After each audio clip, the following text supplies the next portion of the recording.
Hi folks, so I've mentioned about the Allerton Oak, which is reputed to be over 1,000 years of age. But here at Calderstones Park in Liverpool, there's some beautiful trees. There's a whole collection of what we call specimen trees, which are trees which are a little bit more unusual. I'll try and point out some of these specimen trees, but not too far from where the Allerton Oak is this magnificent oak, and it's a very, very unusual one, and it's called a Lucombe Oak. So we'll have a little look while we're here at the fantastic Lucombe Oak.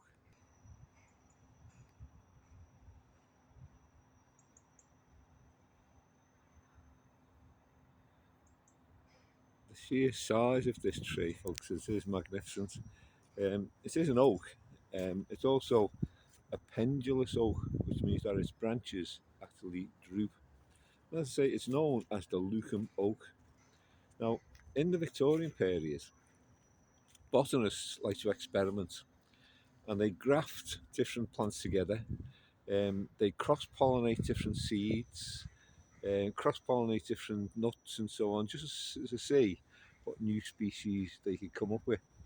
Now, there was a botanist who went by the name of William Lucombe, and he was from Exeter, and his passion was cross pollinating various plants and experimenting to see what new growth he could come up with.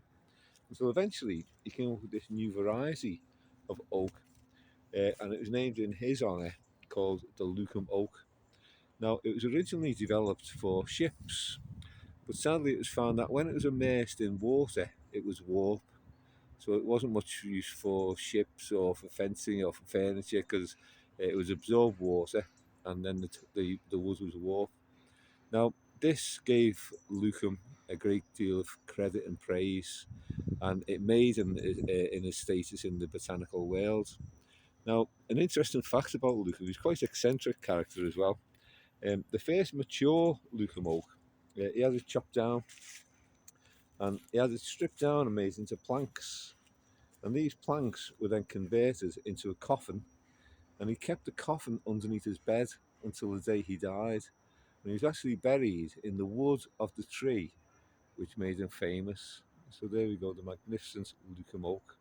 But that's just one of the many interesting trees what you can find here at Calderstones Park. It really is just a beautiful creation. Look at that, the height of it, and the pendulous formation as well just adds to it. So if you're ever in Coldstones, come along and have a little look. It's just located at the back of the mansion house here at Coldstones Park. You can see the old theatre there, which was connected to the mansion house. So it's just located here. And as I say, there's a fabulous selection of specimen trees. I might point a few more out actually when I get a bit of time. But as I say, the Lucum Oak here at Coldstones Park.